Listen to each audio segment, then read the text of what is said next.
Life's a funny thing, and sometimes the universe has a way of putting people into some pretty ironic circumstances, and NFL players are no exception.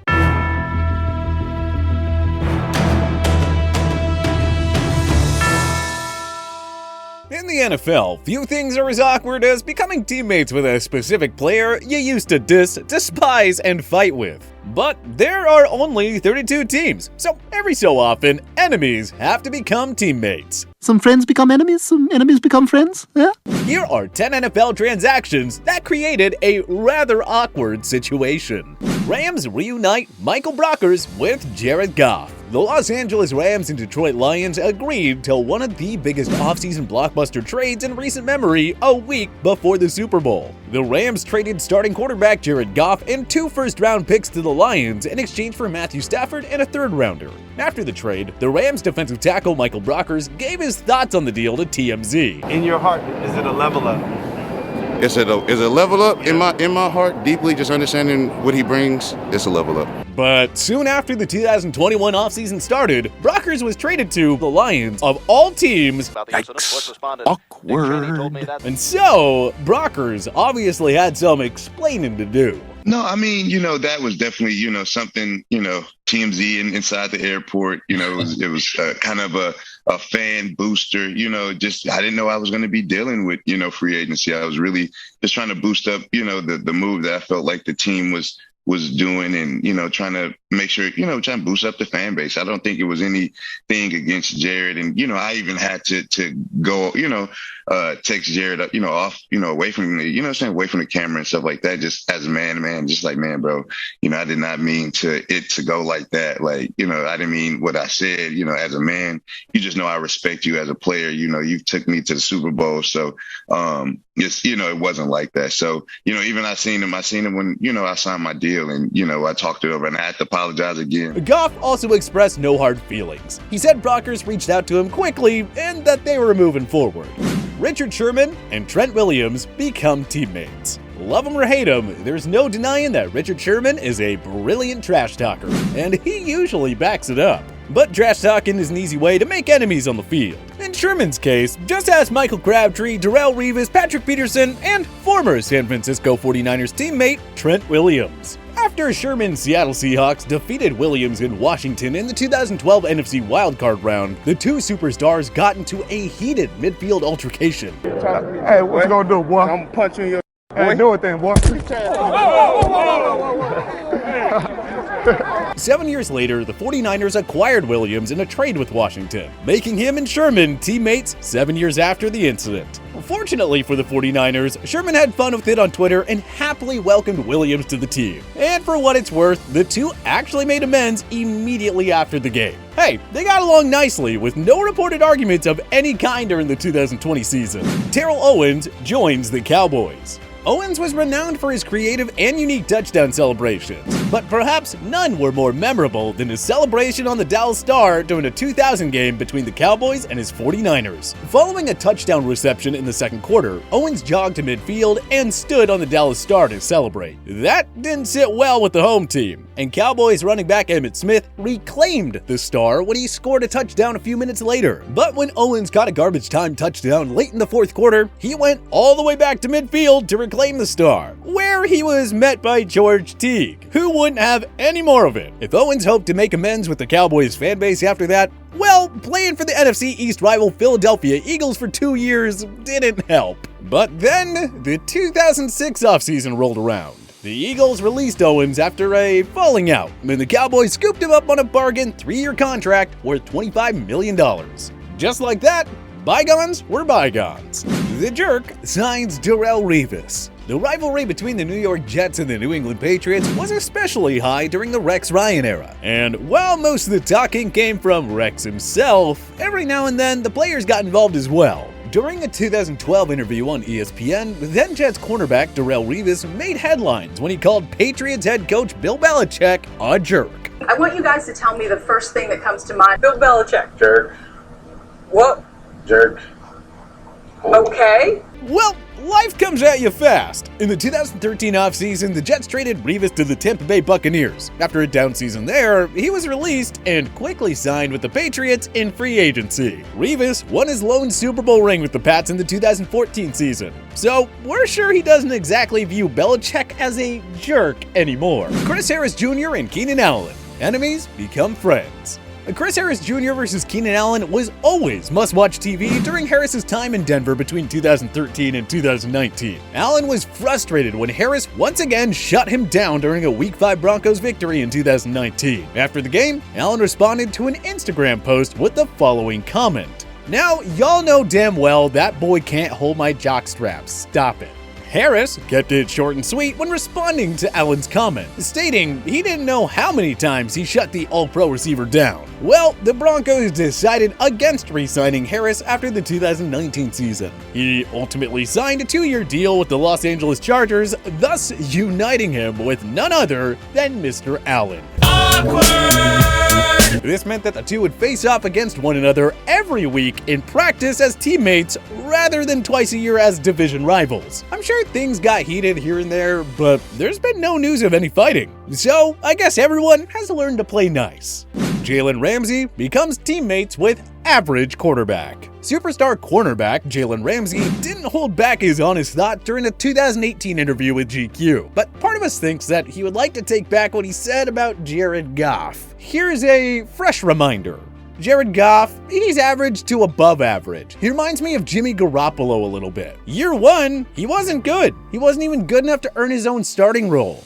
Well, a year later, Ramsey requested a trade from the Jacksonville Jaguars, and the cornerback-needy Rams gave up a king's ransom to get him ahead of the trade deadline. Ramsey went to La La Land in exchange for 2 first-round picks and a 2021 fourth-rounder. And so, Ramsey was now teammates with a guy who he claimed wasn't even good enough to earn his own starting job. Kyle Van Noy returns to the Patriots.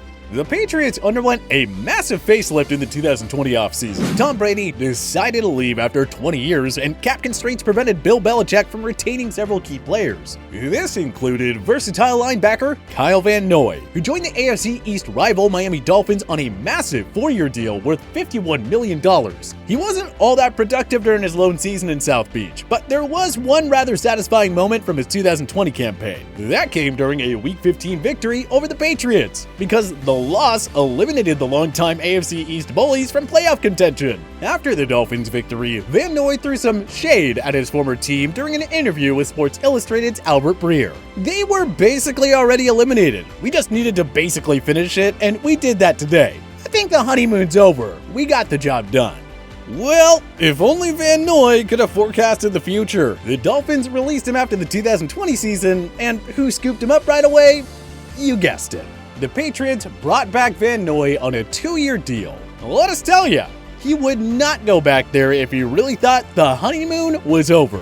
Although I'm sure some of his New England teammates are going to ask him about those unkind words. Jameis Winston lands with the Saints.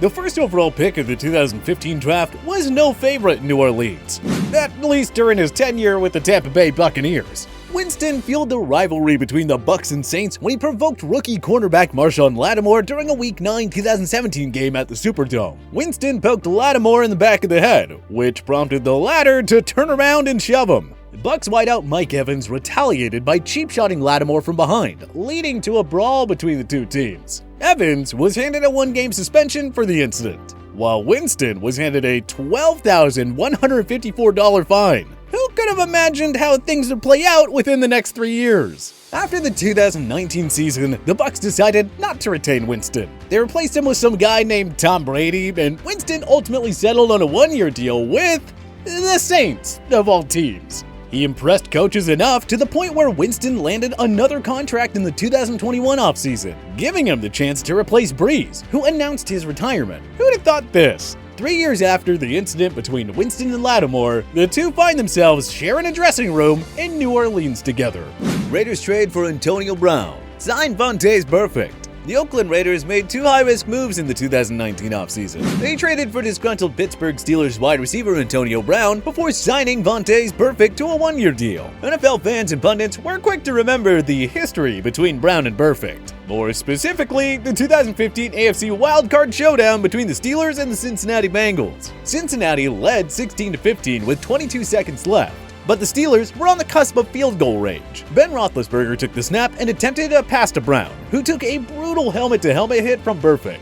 Burfict was given a 15-yard personal foul penalty. Adam Jones was also given a 15-yard penalty for clashing with Steelers outside linebackers coach Joey Porter. The two penalties set up Chris Boswell's game-winning field goal in the waning seconds. Brown suffered a concussion and had to miss the Steelers' 2015 AFC divisional round game against the Broncos. In a subsequent interview on the Dan Patrick Show, Brown called Burfict an idiot. What would you say to Burfict? He's an idiot.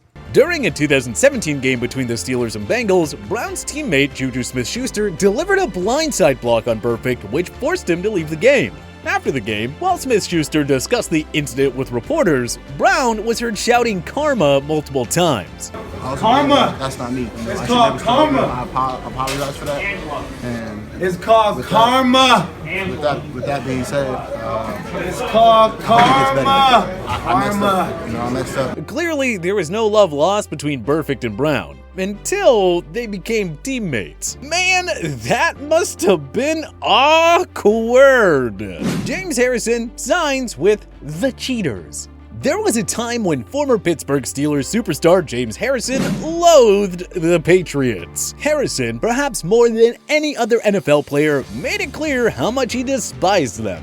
During a 2012 interview with Men's Journal, he called former Patriots Teddy Bruschi and Rodney Harrison clowns, and he referred to the former as an idiot. Harrison also said he should have another Super Bowl ring from the 2004 season, but he brought up Spygate and accused the Patriots of stealing the Steelers' signals en route to a blowout victory in the AFC Championship game. In 2004, we kind of smacked him around, you know what I'm saying? Like, we sacked Brady like 2 times, maybe 4 times, picked him off twice.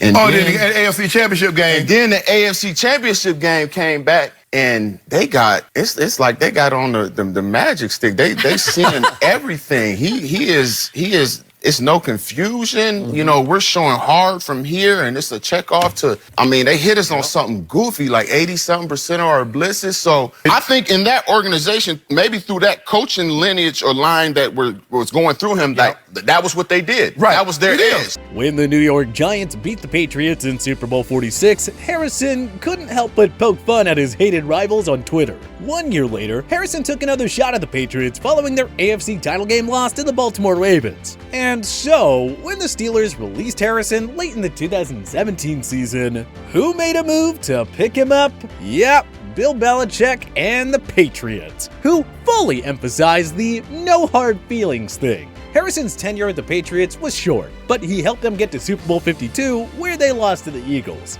It would be Harrison's final NFL game, with the team that he once claimed cheated him out of a Super Bowl. What other NFL transactions created the most awkward situations? Join us in the comment section below. If you liked this video and learned a thing or two, clicking the like button helps out a ton. And hey, we appreciate it. If this is your first time coming around to TPS though, subscribing is a great idea, because we put out videos like this every single day. But as always, thanks for watching, and we'll see you guys next time.